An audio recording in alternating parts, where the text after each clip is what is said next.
Chapter 3. Ashfall Earth. Section 1. The Long Fall. The Astralis hung in high orbit like a weary sentinel, its 3-kilometer spine scarred from the long burn across the void. Below, Earth turned slowly under a perpetual shroud of ash, the blue marble of ancient dreams now bruised gray and brown, lit only by the sullen glow of scattered arcologies. 2.1 billion souls clung to life in the equatorial bands, their thermal signatures faint pinpricks against the cold dark of the northern and southern wastes. The asteroid impact, 36 years past, had carved a wound that refused to heal. Yellowstone's caldera, a 900-kilometer black eye. The atmosphere choked with sulfates that turned every sunrise into a blood-dimmed haze. Cale Drace stood in the shuttle bay, flight leathers tight against his 62-year-old frame, reactor scars itching in the recycled air. The 3 heavy landers waited on their rails, squat, brutal machines with nuclear thermal engines and bellies armored in iridium plate. Each carried fusion cores, mylar mirror petals folded like origami promises, and enough seed stock to restart a continent's worth of green.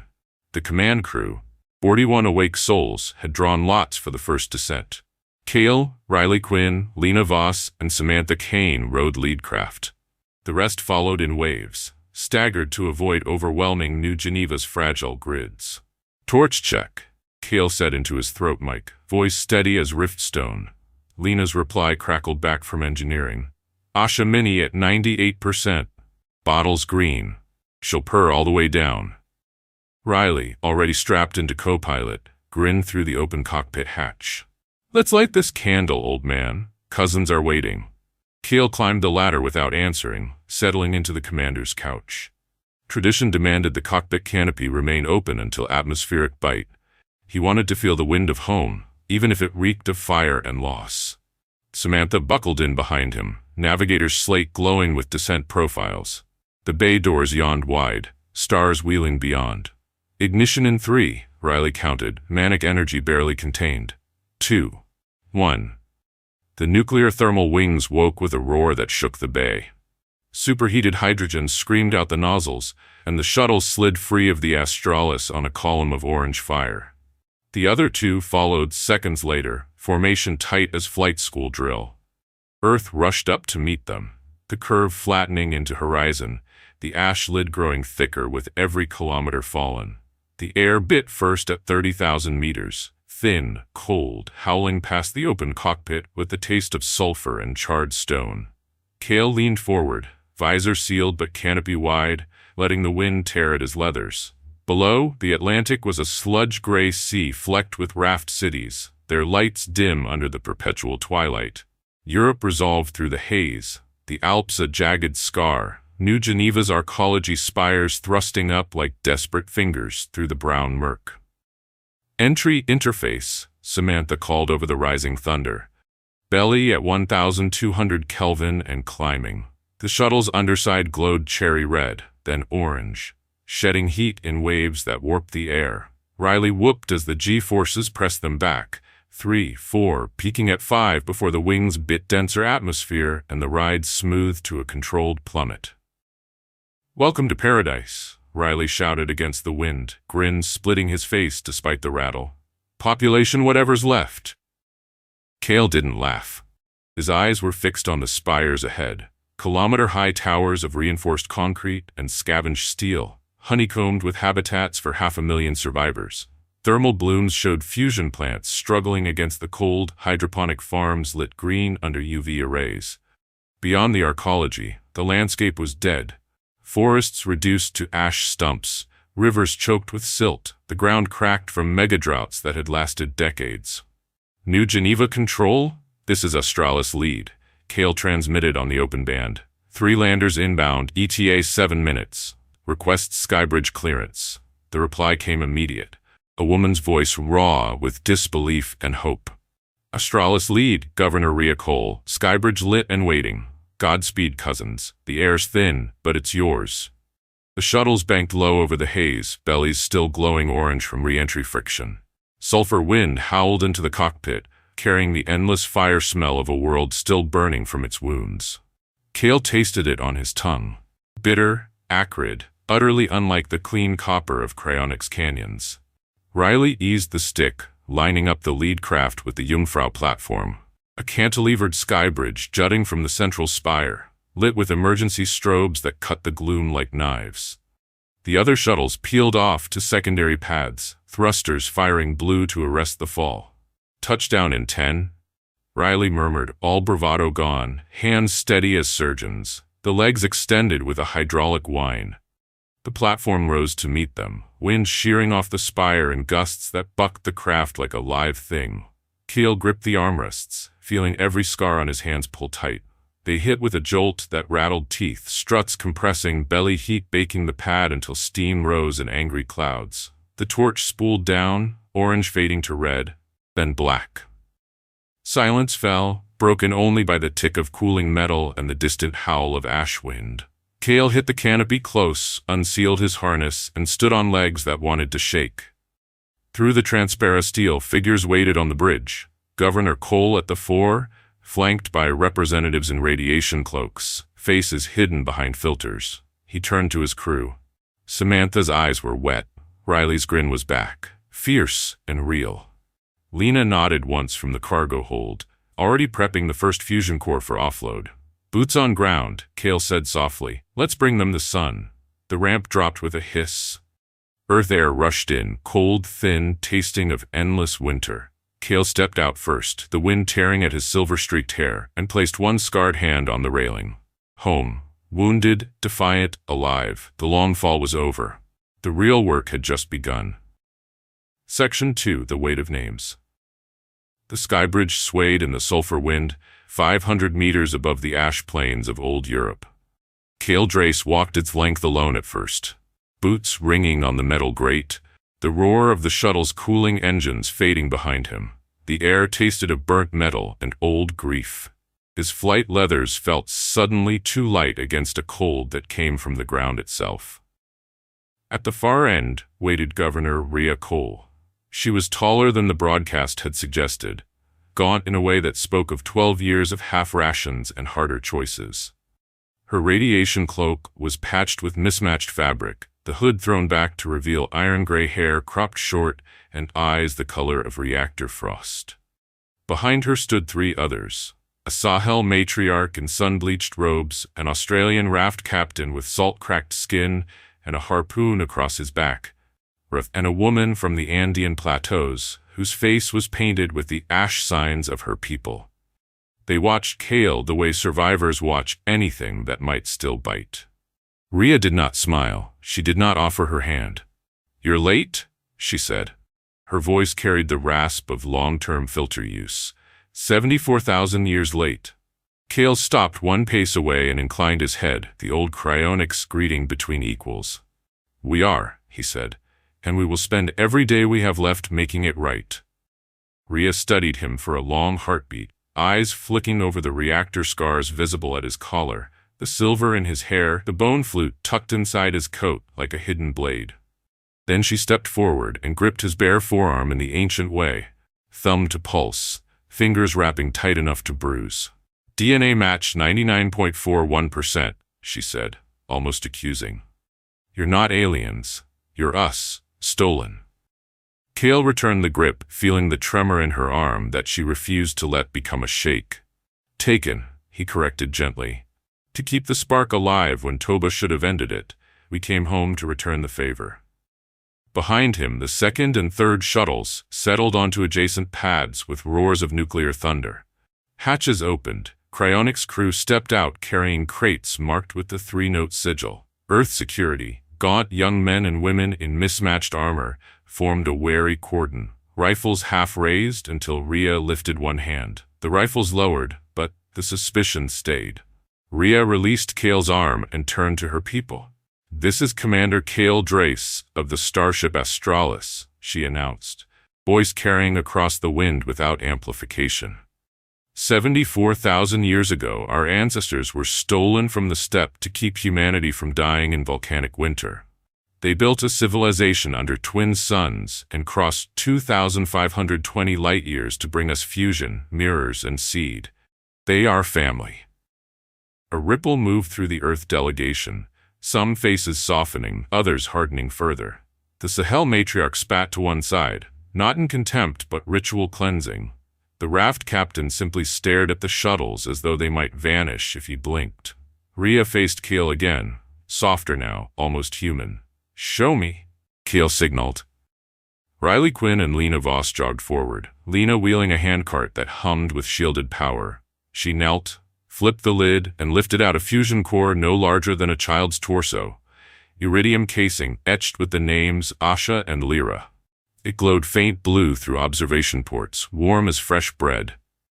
"Modular," Lena said, voice bright despite the exhaustion under her eyes. "Plug and play with any pre-impact grid. One core lights a city of 500,000 for a century. We brought 40.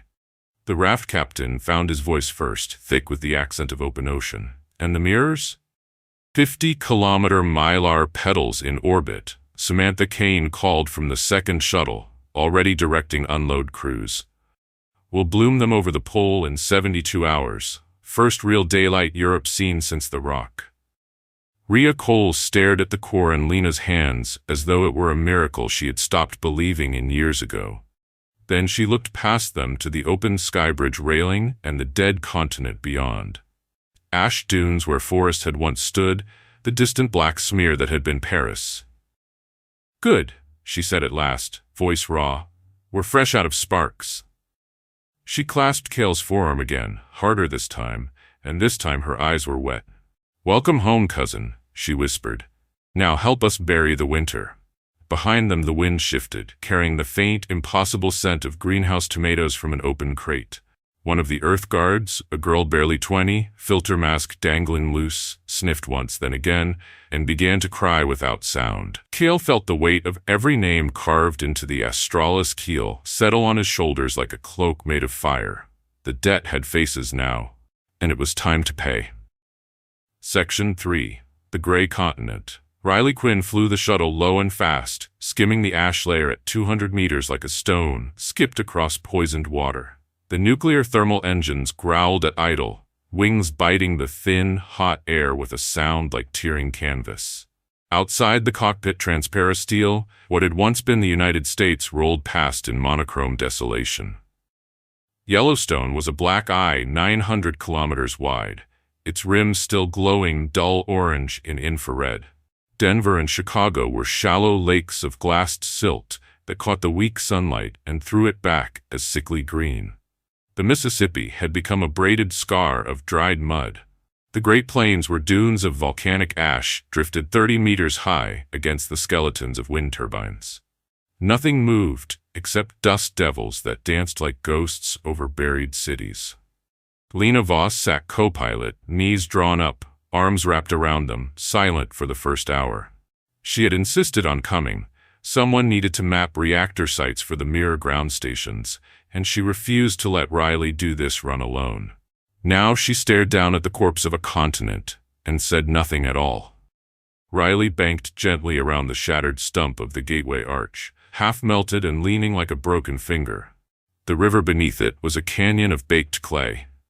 "They never got real stars," Lena said suddenly, voice small against the engine noise.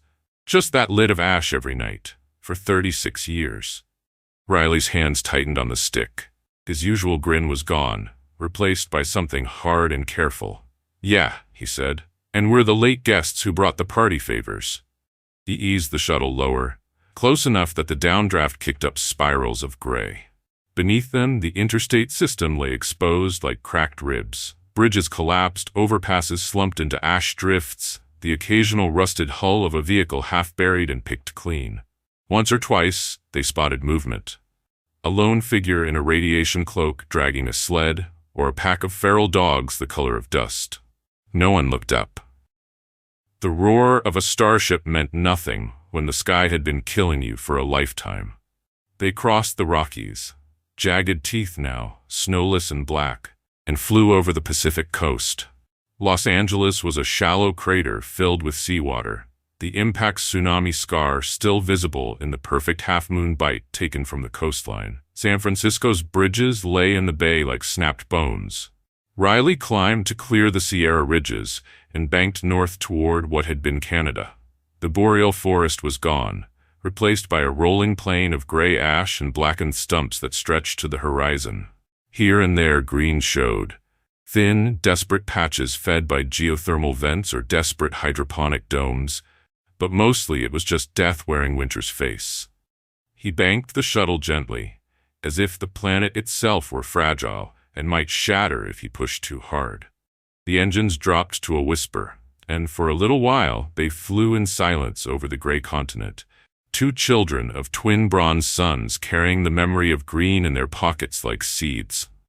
Far below, a single pine seedling, smuggled from cryonics greenhouses and planted by some stubborn survivor, pushed its way through the ash near the ruins of what had once been Ottawa. It was no taller than a child's knee, needles pale from lack of light, but it was alive. Riley saw it on infrared and said nothing. He just adjusted course a fraction, giving the tiny tree a wider berth, as though even the downdraft from a starship might be too much for something so impossibly brave. Behind them, the ash closed over their shadow like a grave that had forgotten how to finish dying. Ahead, the Jungfrau spires rose through the haze, lights already brighter than they had been yesterday, 40 fusion cores singing where 2 had struggled before. The gray continent slept on, wounded and waiting, but for the first time in 36 years, it dreamed of green. Section 4. Children See Shadows. High above the ash lid, the Astralis drifted in geostationary silence, while 50-kilometer petals of mylar unfurled like silver flowers, opening to a sun that had forgotten how to shine.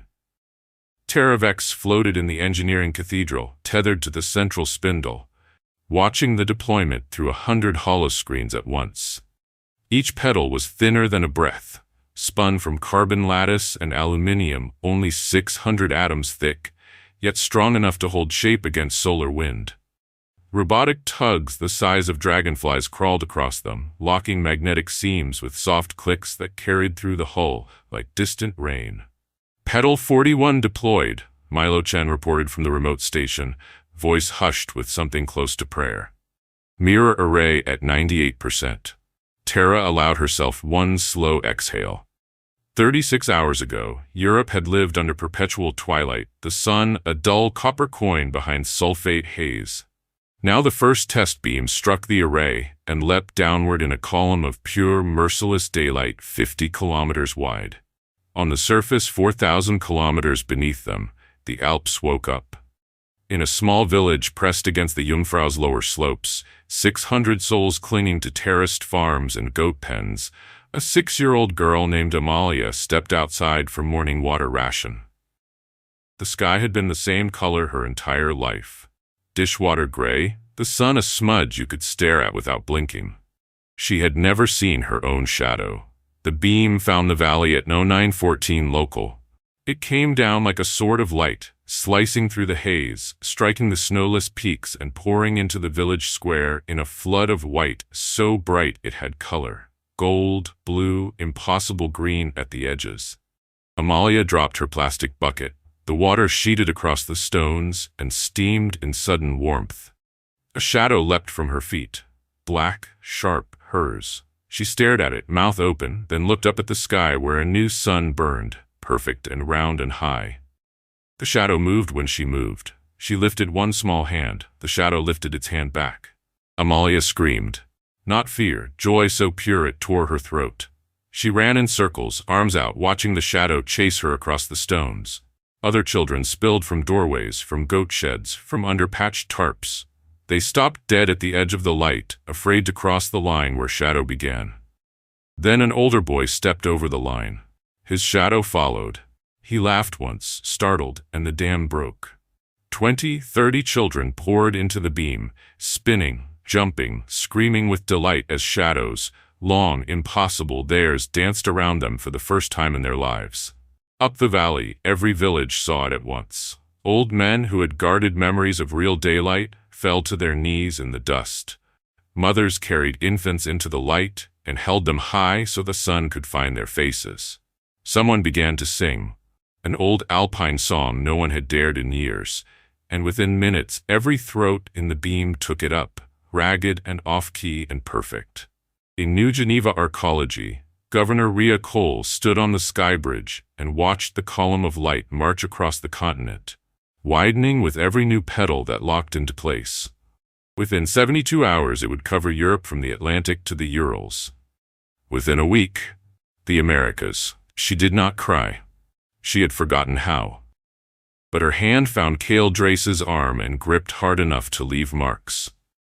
On the Astralis, Samantha Kane recorded a private log for the grandchildren she would never meet on cryonics. Children who had grown up under twin suns and would never understand what this meant. "We are giving them back their sky," she whispered to the empty observation blister, voice thick. "One photon at a time. And they are teaching us what forgiveness looks like when it has a shadow." Below, Amalia chased her shadow until she fell laughing into the dust. When she sat up, the new sun was warm on her face, and for the first time in 6 years she felt the future touch her skin like a promise. The mirror array reached 100%. Europe looked up and saw daylight, and the children played in the light as though they had invented it themselves. Section 5. The Quiet Conversation. Astralis Engineering Cathedral, Day 11, 0314 ship time. The reactor gallery was the quietest place on the ship when the torch was cold. Only the low heartbeat of magnetic bottles and the soft sigh of coolant through iridium veins disturbed the silence. Cale Drace stood alone on the upper catwalk, hands resting on the railing, staring down into the silent fusion fire of Asha and Lyra. The twin suns of cryonics had never burned this clean, this merciless, this forgiving. He did not hear Lena Voss approach. She moved like someone who had spent her life inside machines that killed the careless. She stopped one pace behind him and set something on the railing with a soft metallic clack. A flex sheet covered in hand-scrawled equations, edges curling from reactor heat. Cale didn't look away from the fire. "Tell me you're bringing good news." "I'm bringing impossible news," Lena said. Her voice was steady, but her hands betrayed her, fingers drumming against her grease-stained coveralls. 26 million hyperbolic orbits around neutron-star, PSR J1748-2911. 819 ship years objective. 23 years subjective for us if we ride scheduled wake-ups. She tapped the sheet. Numbers glowed faintly under her fingertip. Emerge in 2198 CE. Outer system. We find the rock, 2198 XK7, before it ever enters the inner system. One nudge, 0.7 degrees. No impact, no winter. 10 billion cousins who never know what ash tastes like. Cale finally turned. The fusion light painted harsh shadows across the reactor scars on his forearms. "That's a one-way ticket to yesterday," he said quietly. Lena met his eyes without flinching. "It's a round-trip ticket to a tomorrow that isn't choking on ash. We come out 30 years before the rock hits. We watch Earth bloom. Then we light the torch again, match velocity with the history we already lived, and slide back into 2226 like we never left. The plume signature will match the mystery torch every Earth astronomer cried over for decades." She paused, swallowed. "Rhea Cole's grandchildren will grow up under real stars, Cale. They'll never need filters." The silence stretched long enough for the reactors to cycle twice. Cale looked back down at the fire. 819 years. We become strangers twice over. Everyone we left on cryonics dust. Everyone we've met here unborn. "We already are strangers twice over," Lena said. "We're ghosts who remember a debt no one asked us to pay. This is how we stop being ghosts." Cale picked up the flex sheet. The equations were beautiful in their brutality. Tight, merciless curves that bent space-time like a Smith bends reactor plate. At the bottom, Lena had written a single line in her careful engineer's hand. "For the winter that never happened." He folded the sheet once, twice, until it was a small, hard square, and slipped it inside his coat beside the bone flute. "You're sure the numbers hold?" he asked. "I've run them until Rex threatened to lock me out of the Corps for cruelty to mathematics." "They hold."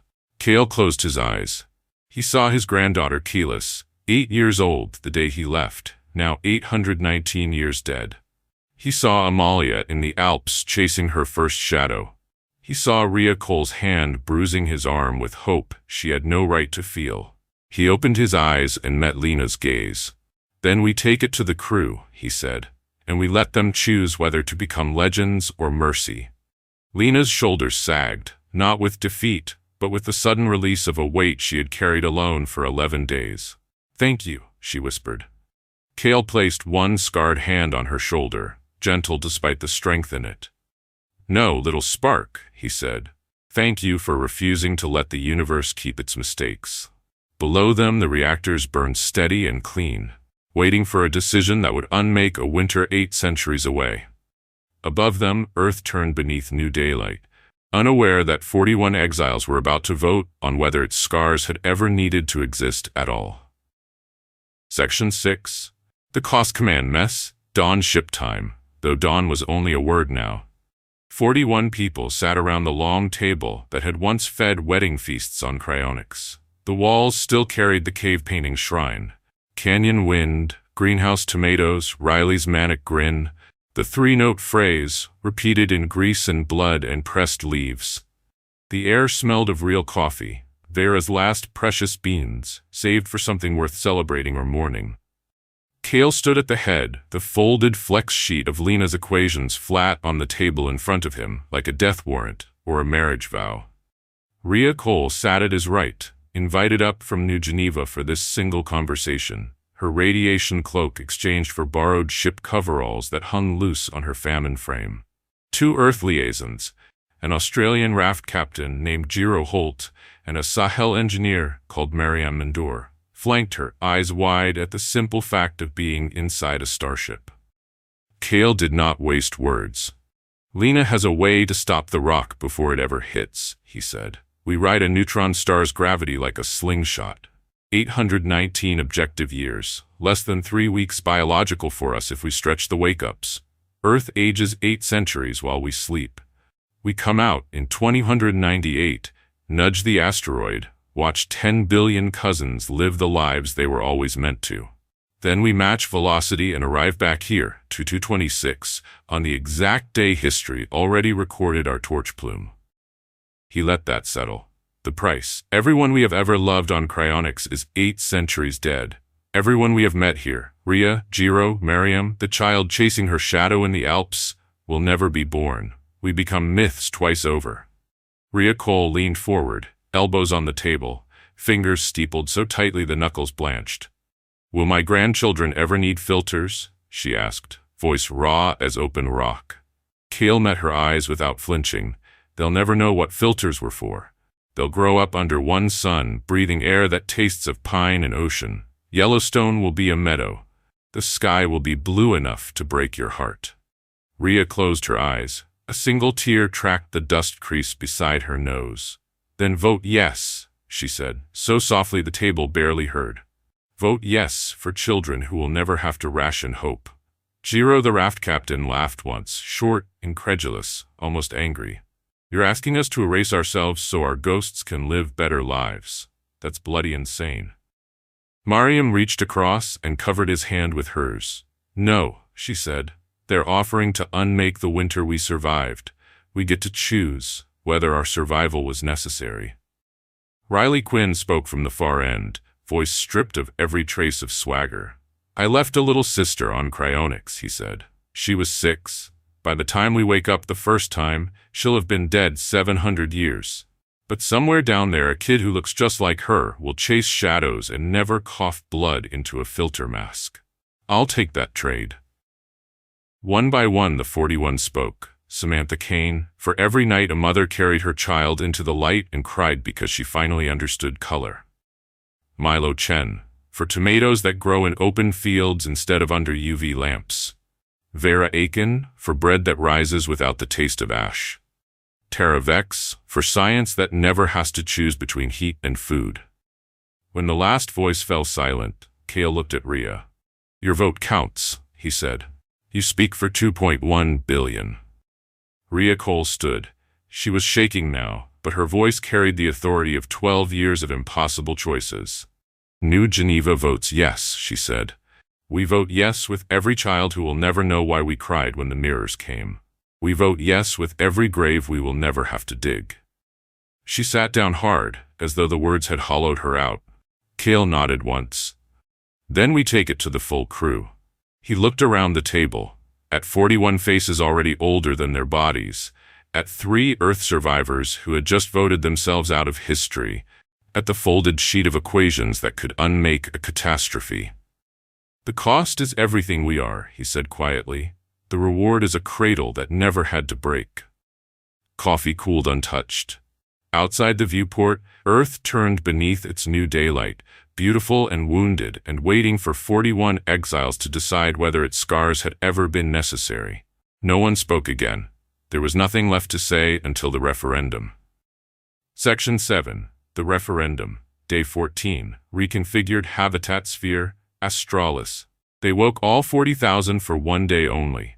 The habitat ring had been opened like a flower. Every stasis pod rolled into the vast central sphere, couches arranged in perfect concentric circles around a single speaking stone of black glass carried up from cryonics. The air was thick with the smell of warm bodies and recycled oxygen, the faint green scent of greenhouse jungle, and the nervous sweat of people who had slept 8 centuries in an afternoon.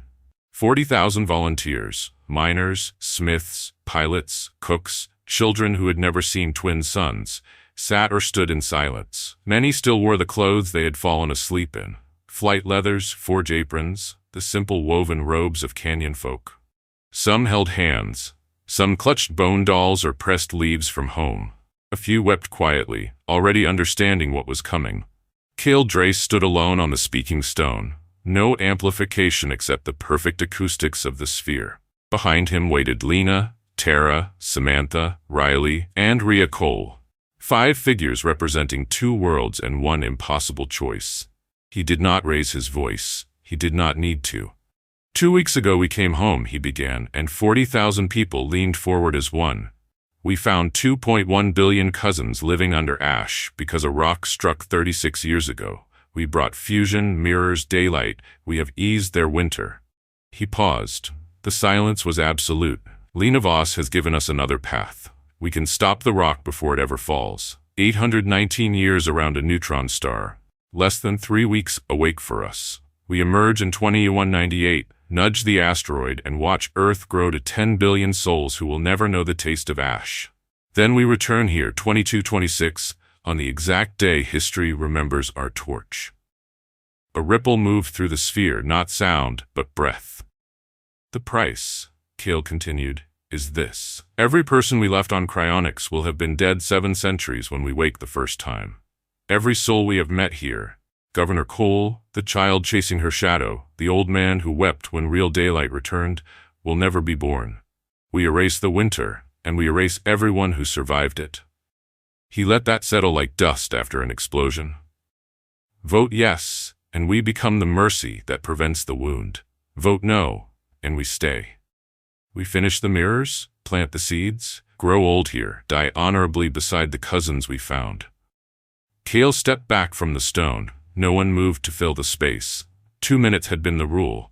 Most would use none. Riley Quinn stood first, at the very back where the newest volunteers sat. He did not walk to the stone. He simply raised his voice, raw and reckless. Be reckless with me, he shouted, the same words he had thrown into the grand amphitheater on cryonics. Vote yes. Let the kids have real stars. A woman near the front, reactor smith, arms corded with old burns, stood next. I carried my daughter into stasis myself, she said. She was 3. By the time we wake again, she will have been dust for 600 years. But somewhere, a little girl who looks just like her will chase shadows and never cough blood. Yes. One by one they rose. No speeches longer than a breath. For the winter that never happened. For bread without ash. For a cradle that never had to break. For my grandson who will never need a filter mask. Yes. When the last voice fell, Rex's gentle baritone filled the sphere. Referendum complete. 62.1% vote yes. 37.9% vote no. A sound moved through the 40,000, not cheer, not sob, but something deeper, the sound 300 exiles had once made when Asha drove the ivory tablet into alien soil and claimed tomorrow with nothing but blood. Cale raised both scarred hands. Those who voted no, he said, will be shuttled planetside with full honors, fusion cores, mirror petals, and every seed we can spare. You will finish the work here. You will be remembered as the ones who stayed. No one argued. The 37.9% simply stood, faces calm, and began gathering their families. The 62.1% remained seated, eyes fixed on the speaking stone where Cale now looked suddenly, impossibly old. Riley's whisper carried in the hush. We just voted ourselves out of history twice. Cale heard him and answered without turning. No, little brother, he said. We just voted the universe into the shape it was always meant to have. The habitat sphere lights dimmed to canyon dusk amber. 40,000 hearts beat once, together, in a ship that was about to become a legend, even to itself. The referendum was over. The long spiral waited. Section 8. Sealing the hatch. Astralis. Final night before the long spirales. The corridors were already empty, echoing with the soft sighs of a ship preparing to sleep for 8 centuries. Cale Drace walked the habitat ring one last time, boots ringing on metal that would not feel another footfall until the stars themselves had aged.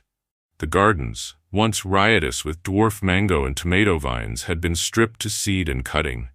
Every plant now rode planetside with the 37.9% who had chosen to stay. Only bare soil remained, dark and waiting, lit by the amber night cycle glow. He trailed scarred fingers across a bulkhead where someone had pressed a final handprint in wet soil beside the shrine wall.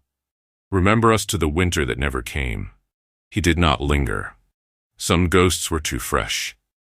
In the shuttle bay, the last lander sat cold and silent, its belly already packed with fusion cores and mirror petals for those who would finish healing the wounded Earth.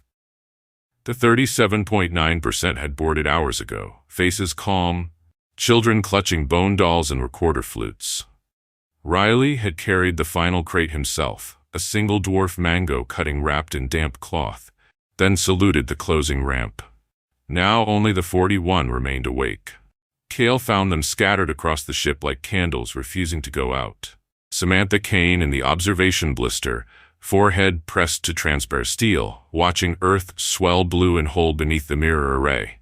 Vera Aiken in the mess, sealing the last jar of 28-year-old mango chutney with a note in careful script, for the first meal after we fix everything. Milo Chen in engineering, singing the 3-note phrase to Asha and Lyra as he powered the reactors down to idle. Lena Voss in the AI core, arms around Rex's primary node like a child saying goodbye to a parent who would not wake again for 819 years. Riley Quinn waited on the bridge, alone under starlight that poured through the forward viewport. He had dragged 2 crash couches together and laid the bone flute, original, blood-stained ancient, across them like an offering. When Cale entered, Riley did not turn. They're really gone, he said. The ones who stayed. I watched the lander burn Atmo until it was just another meteor. Felt wrong somehow, like we're the ones being left behind. Cale settled into the command couch beside him. The restraints hung loose. No one would need them tonight. We are, Cale said quietly. We left cryonics. Now we leave this Earth too. Strangers twice over. Riley picked up the bone flute, turned it in his hands. The ivory was yellow with age, one end still dark from Asha's thumbprint 74,000 years ago. Rex says the course is laid, he continued, softer. Neutron-star keyhole in 11 hours. After that, it's just waiting. 819 years of waiting. Rex's warm baritone filled the bridge, sleepy and fond. All souls aboard, the AI said. Stasis cycle green, gardens seated for a century no one will see. Torch chambers Asha and Lyra purring at idle, ready to light when tomorrow becomes 8 centuries from now. Riley set the flute back down and finally looked at Cale. In the starlight, his eyes were ancient. Play at once, he asked, before we go to sleep for 800 years. Cale lifted the flute, simple, weight of worlds, and set it to his lips. 3 notes, clear and perfect, older than exile, older than debt. They floated through the empty bridge, through corridors that would not echo again until a different age of humankind walked them. When the last note died, Cale tucked the flute inside his coat beside its tiny twin carved by an 8-year-old girl, now 8 centuries dust. Sealing the hatch, he said. The command was symbolic, Rex handled the actual locks. But every portal, every airlock, every garden gate closed with a soft, final sigh. Lights dimmed to absolute dark. The habitat ring slowed its spin until gravity itself drifted away. 41 bodies floated to their stasis pods, climbing in without ceremony, sealing the lids with the quiet acceptance of people who had already said every goodbye that mattered. Kale was last. He paused at his pod, looked once toward the forward viewport where Sol burned steady and yellow, then toward the dark where a neutron-star waited to bend time around their promise. Rex's voice followed him, softer than starlight. Initiating long orbit in 3, 2, 1. The torch lit, brighter than any sun cryonics ever knew, blue-white and terrible and beautiful. The Australis leapt forward into the long spiral, carrying 41 sleepers and a debt that refused to die. Behind them, Earth turned beneath new daylight, unaware that its scars were already healing in a future that had not happened yet. Ahead, 819 years of night, open like a road made of fire and mercy. The hatch was sealed. The circle turned.